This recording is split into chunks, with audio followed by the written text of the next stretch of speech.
মুমিন কোথাও গিয়ে থমকে দাঁড়াবে না ইনশাআল্লাহ। রাজি আছেন? রাসূল আকরাম সাল্লাল্লাহু আলাইহি ওয়াসাল্লামের পবিত্র সিরাত থেকে আমি এর কয়েকটা দৃষ্টান্ত দেখাই। দেখেন, আমার নবী নবুয়ত লাভ করলেন, নবুয়ত পেয়ে গেলেন, আল্লাহর পক্ষ থেকে সর্বোচ্চ কল্যাণ তিনি পেলেন, কোরআন তিনি পেলেন, ওয়াহী তিনি লাভ করলেন।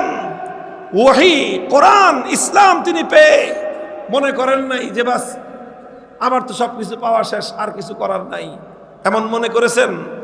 না, আল্লাহর নবী এই ওয়াহীর দাওয়াত নিয়ে, ঈমানের দাওয়াত নিয়ে, তাওহীদের দাওয়াত নিয়ে আল্লাহর নবী মানুষের দুয়ারে দুয়ারে ছুটে গিয়েছেন। কথা বলে ঠিক কিনা?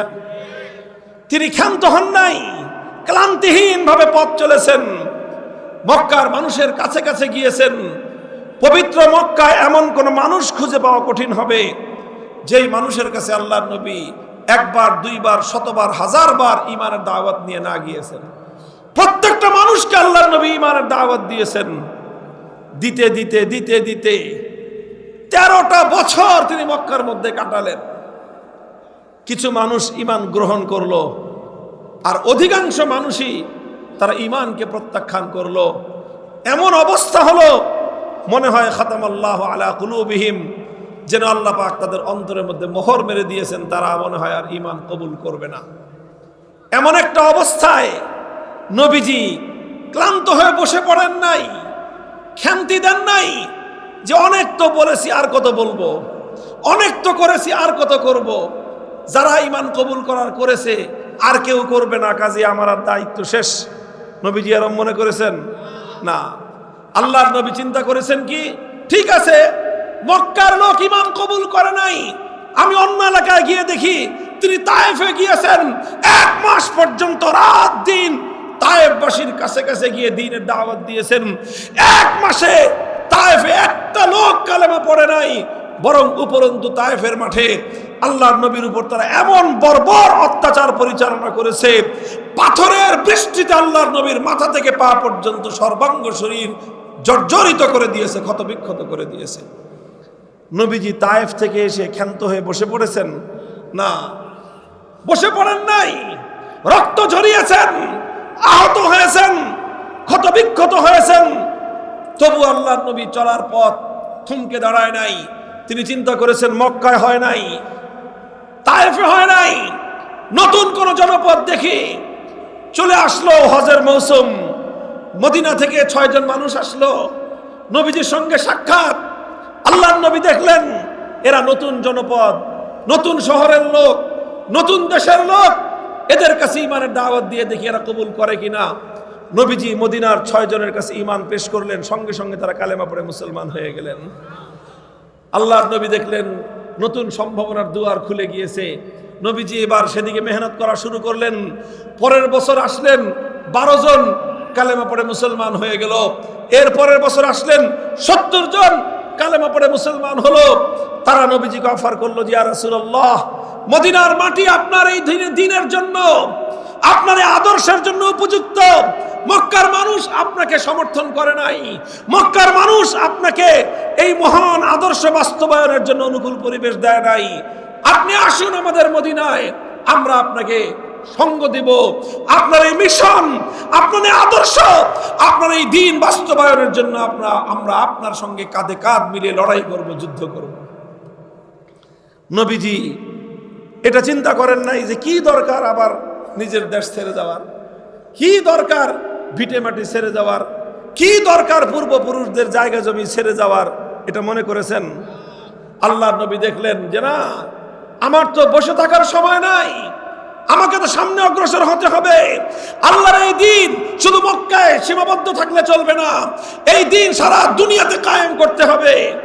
আল্লাহর নবী কথা চিন্তা করে মক্কার মতো পবিত্র জমিন ছেড়ে দিলেন, পবিত্র বাইতুল্লাহ যেই শহরে সেই শহর ছেড়ে দিলেন, মসজিদে হারাম যেই শহরে সেই শহর ছেড়ে দিলেন, জমজমের কূপ যেই শহরে সেই শহর ছেড়ে দিলেন, হাজরে আসওয়াদ যেই শহরে সেই শহর ছেড়ে দিলেন, যেই শহরে তার জন্মভূমি সেই শহর ছেড়ে দিলেন, যেই শহরে তিনি জীবনের 53টা বছর কাটিয়েছেন সেই শহর ছেড়ে দিলেন, যেই শহরে তার বাপ মা 14 পুরুষ শুয়ে আছেন সব কিছু ছেড়ে দিলেন, দেশ ছাড়লেন, কেশ ছাড়লেন, বাড়ি ছাড়লেন, ঘর ছাড়লেন, আপনজন ছাড়লেন, জ্ঞাতি ছাড়লেন, গোষ্ঠী ছাড়লেন, সব ছেড়ে শুধু আল্লাহর দ্বীন কায়েম হবে এই আশা নিয়ে আল্লাহর নবী সোনার মক্কা থেকে মদিনার দিকে ছুটে চললেন।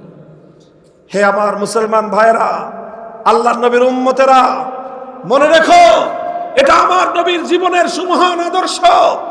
যখন তোমার সামনে ইসলাম দাঁড়িয়ে যাবে, যখন তোমার সামনে আল্লাহর নবীর দ্বীন দাঁড়িয়ে যাবে, যখন তোমার সামনে নবী করিম সাল্লাল্লাহু আলাইহি ওয়াসাল্লামের আনিত সুমহান আদর্শ দাঁড়িয়ে যাবে, দুনিয়ার সব ছেড়ে দাও। দ্বীনের মোকাবেলায় যেই দাঁড়িয়ে যাবে তাকে তুমি ত্যাগ করো। ইসলামের মোকাবেলায় তোমার দেশ দাঁড়িয়ে গেলে দেশ ছেড়ে দাও। ইসলামের মোকাবেলায় তোমার আপনজন দাঁড়িয়ে গেলে ছেড়ে দাও। ইসলামের মোকাবেলায় তোমার রক্তের সম্পর্ক দাঁড়িয়ে গেলে রক্তের সম্পর্ক ছেড়ে দাও। ইসলামের মোকাবেলায় তোমার দল দাঁড়িয়ে গিয়েছে, ওই দলকে তালাক দাও। ইসলামের মোকাবেলায় তোমার নেতা দাঁড়িয়ে গেছে, ওই নেতাকে লাঠি মারো। আল্লাহর দ্বীনকে নিয়ে সামনে অগ্রসর হও। এটাই দ্বীনে মুহাম্মাদি, এটাই তোমার নবীর আদর্শ।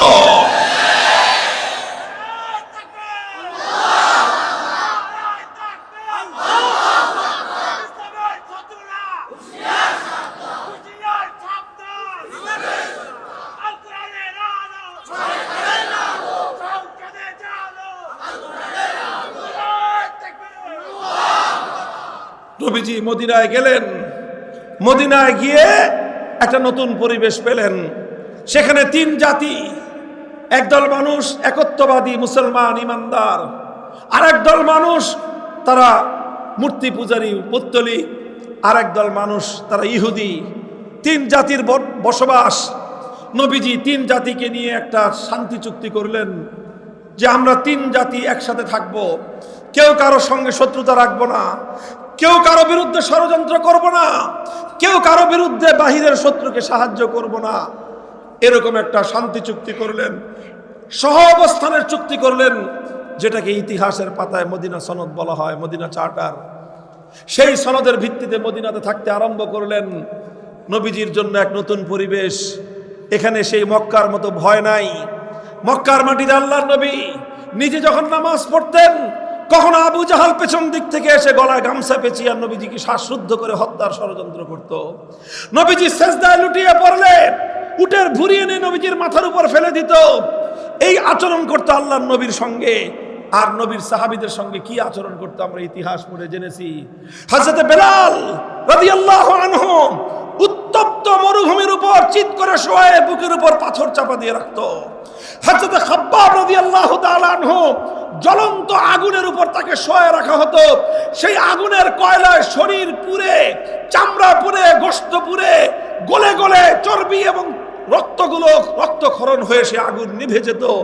এরপরও এই নির্দয় পাষাণদের হৃদয়ে এতটুকু মায়া মমতা জন্ম নিত না।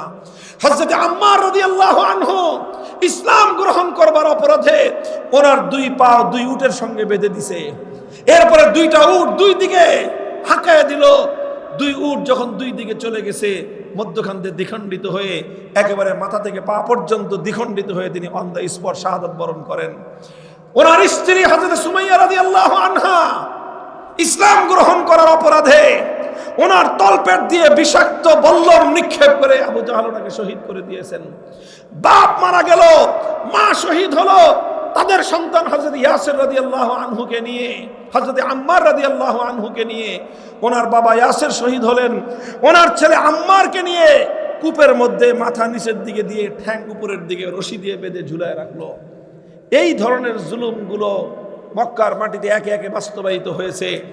আল্লাহর নবী মদিনায় আসার পর নেই আর সেই জুলুম, নেই সেই অত্যাচার। শান্তিতে ইবাদত করা যায়। মসজিদ কায়েম করেছেন মদিনার মসজিদে নববী। সেখানে নামাজ পড়লে পেছন দিক থেকে এসে কেউ গামছা পেঁচায় না। সেখানে সেজদা করলে কেউ আর উটের ভরি ফেলে না। এখানে ইসলাম কবুল করলে কেউ আর অত্যাচার করে না, জুলুম করে না। একটা শান্তিপ্রিয়, একটা নিরাপদ পরিবেশ আল্লাহর নবী পেলেন। নবীজি মনে করলেন যে যাক, হয়েছে তো আর দরকার নাই, নাকি কি বলেন? কথা বলেন। নবীজি এই অবস্থায় এসে মনে করেছেন যে এখন তো মক্কার জমিন থেকে অনেক ভালো আছি, কাজেই আর বেশি দরকার নাই, এটা মনে করেছেন না। আল্লাহ নবী এতে ক্ষান্ত হয়ে যান নাই, আমাকে তো আরো সামনে আগাতে হবে। এখানেই থমকে দাঁড়ালে ইসলামের পক্ষ থেকে, আল্লাহর পক্ষ থেকে প্রদত্ত দায়িত্ব আমার পূর্ণ হবে না। নবীজি চিন্তা করলেন সামনে অগ্রসর হতে হবে, ইসলামকে তো দুনিয়ার প্রান্তে প্রান্তে ছড়াতে হবে, সারা দুনিয়াতে আল্লাহর এই দ্বীন জিন্দা করতে হবে, সারা দুনিয়াতে আল্লাহর দ্বীনকে বিজয়ী করার জন্য আল্লাহ পাক দুনিয়াতে আমাকে পাঠিয়েছেন। আরসালা রাসূলাহু বিল হুদা ওয়া দীনিল হক লিইয়ুযহিরাহু আলাদ দীনি কুল্লিহি। तमाम পৃথিবীর সমস্ত মতবাদ, সমস্ত ধর্ম, সমস্ত ইজম, সমস্ত তন্ত্র মন্ত্রকে পরাস্ত করে আল্লাহর দ্বীনকে দুনিয়াতে বিজয়ী করার জন্য এই নবীজি প্রেরিত হয়েছিলেন। কাজে এই জন্য আল্লাহর নবী নতুন কর্মসূচি হাতে নিলেন, জিহাদের শপথ নিলেন। নবীজি সাহাবায়ে কেরামকে বললেন, এতদিন আমাদের আদর্শ ছিল কেউ আমাদেরকে একটা আঘাত করলে আমরা বলতাম যে ভাই আরেকটা আঘাত করেন, কিন্তু আমার কথাটা শুনেন। এইভাবে সোজা আঙ্গুলে ঘি উঠানোর চেষ্টা করছি 13 বছর, কিন্তু সোজা আঙ্গুলে বেশি ঘি উঠে না। যা উঠে তা দিয়ে ইসলামের চলবে না, আরো বেশি প্রয়োজন, আরো বেশি ইমানদার প্রয়োজন, আল্লাহর দ্বীনে আরো বেশি বিজয় প্রয়োজন। এই জন্য আল্লাহর পক্ষ থেকে নির্দেশ আসলো, উযিনা লিল্লাযীনা ইউকাতিলুনা বিআন্নাহুম যুলিমু ওয়া ইন্নাল্লাহা আলা নাসরিহিম লাকাদির। হে নবী, এবার একটু আঙ্গুলটা বাঁকা করেন, দেখি রেজাল্টটা কি আসে। নবীজি বললেন, এখন থেকে ইসলামের সবক, ইসলামের পয়গাম যারা আল্লাহর দ্বীনের সৈনিকদের উপর আঘাত করবে, যারা আল্লাহর বান্দাদের উপর আঘাত করবে, যারা কালেমা পড়নেওয়ালা ইমানদারদের উপর আঘাত করতে চেষ্টা করবে, যারা আল্লাহর জমিন থেকে আল্লাহর আনিত দ্বীন দুনিয়া থেকে মিটিয়ে ফেলার চেষ্টা করা হবে, এখন থেকে আর তাদের সঙ্গে নম্র ভাষায় কথা বলা হবে না। এখনকার নীতি হলো আল্লাহর দ্বীনের উপর কেউ যদি একটা আঘাত করে পাল্টা আঘাত করা হবে, কেউ ইট ছুঁড়ে মারলে পাথর ছুঁড়ে মারা হবে, ইটটি মারলে পাটকেলের আঘাত করা হবে। পয়গাম দিয়ে দিলেন সমস্ত বেঈমানদেরকে। মক্কার কুরাইশরা ছুটে এসেছিল হিংস্রতা নিয়ে বদরের রণাঙ্গনে। আল্লাহর নবী 14 জন সাহাবায়ে কেরামের শাহাদাতের রক্ত দিয়ে কাফেরদের সেই উদ্ধত মাথা জমিনের সঙ্গে মিলিয়ে দিলেন, তাদের উপর আঘাত করলেন। 313 জন অসহায় সাহাবীদেরকে নিয়ে আল্লাহর নবী মক্কার বেঈমানদের মোকাবেলা করলেন। বদর হলো, উহুদ হলো, উহুদে আরো বেশি রক্ত দিলেন। 70 জন সাহাবী শাহাদাত বরণ করলেন। স্বয়ং আল্লাহর নবী ক্ষতবিক্ষত হলেন, মাথা ভাঙলো, দাঁত ভাঙলো, চেহারা রক্তে লাল হয়ে গেল, হাঁটু হাত সর্বাঙ্গ শরীর আঘাতে আঘাতে জর্জরিত হয়ে গেল। রক্ত ঝরতে ঝরতে আমার নবী জমিনে বেহুশ হয়ে পড়ে গেলেন। ইবলিস শয়তান গুজব রটিয়ে দিল, কুতিলা মুহাম্মদ সাল্লাল্লাহু আলাইহি ওয়াসাল্লাম শহীদ হয়ে গেছেন। গোটা মদিনার মুসলমানদের মধ্যে শোক হতাশা ছড়িয়ে পড়লো, হায় হায় কি হবে, এখন কি হবে। ওই অবস্থায় নবীজির হুঁশ ফিরল। হযরতে মালিক ইবনে সিনান রাদিয়াল্লাহু আনহু বলেন, আমি লক্ষ্য করে দেখলাম নবীজি কথা বলতে পারতেছেন না, বেহুশ হয়ে দুর্বল হয়ে রক্ত ঝরতে ঝরতে জমিনে পড়ে গেছেন। ওই অবস্থায় আমার নবী অস্ফুট কণ্ঠে বলতেছেন, ইলাইয়া ইবাদাল্লাহ, ইলাইয়া ইবাদাল্লাহ, হে আল্লাহর বান্দারা আসো, যুদ্ধ শেষ হয় নাই, লড়াই শেষ হয় নাই, আমরা আরো বহুদূর অগ্রসর হব। তোমরা আমাকে কেন্দ্র করে আবার ঐক্যবদ্ধ হও, আবার কুফরের উপর হামলা করো। সাহাবায়ে কেরাম ঐক্যবদ্ধ হলেন। আল্লাহ পাক উহুদের জিহাদেও মুসলমানদেরকে বিশাল সফলতা দান করলেন। ক্ষান্ত হলেন না আল্লাহর নবী। খন্দক হলো, একটার পর একটা যুদ্ধ চলল। এদিক দিয়ে মদিনার মধ্যে বনু কাইনুকা গাদ্দারি করলো, বনু নজির বিশ্বাসঘাতকতা করলো, বনু কুরাইজা চুক্তি ভঙ্গ করলো। আল্লাহর নবী তার গোটা জীবনে কোনোদিন কারোর সাথে কৃত একটা অঙ্গীকার তিনি ভঙ্গ করেন নাই, কারো সঙ্গে কোনো চুক্তি আল্লাহর নবী কোনোদিন ভঙ্গ করেন নাই। আর যারা চুক্তি ভঙ্গ করেছে আল্লাহর নবী তাদেরকে কোনোদিন ক্ষমা করেন নাই। একটা অপরাধ যেটা নবীজি মাফ করেন নাই, সেটা হলো কি? গাদ্দারি। কি অপরাধ বলেন, কি অপরাধ? মুসলমানরা সব অপরাধ ক্ষমা করতে পারে, কিন্তু কওম এবং মিল্লাতের সঙ্গে, জাতির সঙ্গে যারা গাদ্দারি করবে তাদের ক্ষমা নাই। কওমের সঙ্গে যারা বিশ্বাসঘাতকতা করবে তাদের দৃষ্টান্তমূলক শাস্তি দেওয়াই মুহাম্মদ আরবি সাল্লাল্লাহু আলাইহি ওয়াসাল্লামের আদর্শ।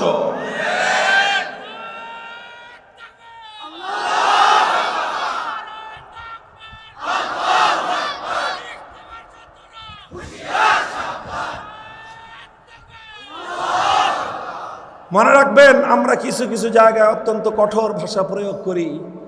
অনেকে মনে করে যে এত কঠোর কথা বলেন কেন? ভাই, এটাই নবীজির আদর্শ। আশিদ্দাউ আলাল কুফার, যারা গাদ্দারি করবে, আল্লাহর বান্দাদের সঙ্গে যারা বিশ্বাসঘাতকতা করবে, আল্লাহর দ্বীনের সঙ্গে যারা বেঈমানি করবে, তাদের কোনো ক্ষমা নাই। নবীজি ক্ষমা করেন নাই। বনু কুরাইজা গাদ্দারি করেছিল, বিশ্বাসঘাতকতা করেছিল, একদিনে 8 মৃত্যুদণ্ড কার্যকর করেছেন আল্লাহর নবী। কয়শো? 800। কেন? ইহুদি এই জন্য না, ইহুদি এই জন্য না, বেঈমান এই জন্য না, বরং কি জন্য? গাদ্দার এই জন্য। মনে রাখবেন, ইসলাম বেঈমানদের সঙ্গে অত কঠোর নয়, ইসলাম অমুসলিমদের সঙ্গে কঠোর নয়, ইসলাম হিন্দু বৌদ্ধ খ্রিস্টানদের সঙ্গে অত কঠোর নয়, ইসলাম ইহুদিদের সঙ্গে অত কঠোর নয়। কিন্তু যখন কেউ ইসলামের সঙ্গে গাদ্দারি করে, ইসলামের চেয়ে কঠোর কোনো মতাদর্শ পৃথিবীতে নাই। এটা খুব ভালো করে মনে রাখবেন। অনেকে নবীজির এই সকল আদর্শগুলো দিয়ে ইসলামকে কঠোর জীবন ব্যবস্থা সাব্যস্ত করতে চায়। তারা ইসলাম সম্পর্কে গণ্ডমূর্খের দল, গণ্ডমূর্খের দল। আমার নবী কোনদিন নিজের কারণে কারো কাছ থেকে বদলা নেন নাই, প্রতিশোধ গ্রহণ করেন নাই। নবীজিকে হত্যা করার ষড়যন্ত্র করেছে, নবীজি তাকে মাফ করে দিয়েছেন। অসংখ্য ঘটনা হাদিসের পাতায় পাতায় আছে, আছে না নাই? নবীজি ঘুমিয়ে আছেন, তরবারিটা ঝুলতেছে, হঠাৎ করে এক বেঈমান এসে তরবারিটা খুলেই তরবারিটা নামায়ে কোষ থেকে মুক্ত করে নবীর গর্দানের উপর ধরছে। নবীজি ঘুম ভেঙে গেছে, চোখ খুলে দেখেন উন্মুক্ত তরবারি নিয়ে শত্রু মাথার সামনে দাঁড়ানো। জিজ্ঞাসা করতেছে, মাইয়াম নাহুকা মিন্নি, হে মুহাম্মদ, এবার আমাকে, তোমাকে আমার হাত থেকে কে বাঁচাবে? নবীজি শান্ত শিষ্ট কণ্ঠে বললেন, আল্লাহ। কে বাঁচাবে বলেন? সঙ্গে সঙ্গে আমার নবীর আল্লাহর কণ্ঠের আওয়াজে থরথর করে বেঈমানের শরীরের মধ্যে কম্পন তৈরি হয়ে গেল, তার হাত থেকে তরবারি পড়ে গেল।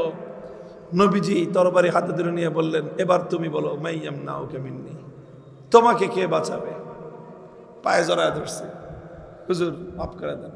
বলছে, যা মাফ করে দিলাম, মাফ করে দিলাম, কারণ তুমি আমাকে, আমার সঙ্গে তুমি আমাকে হত্যা করার ষড়যন্ত্র করছো, আমাকে তুমি হত্যা করতে চেয়েছো, মাফ, যাও।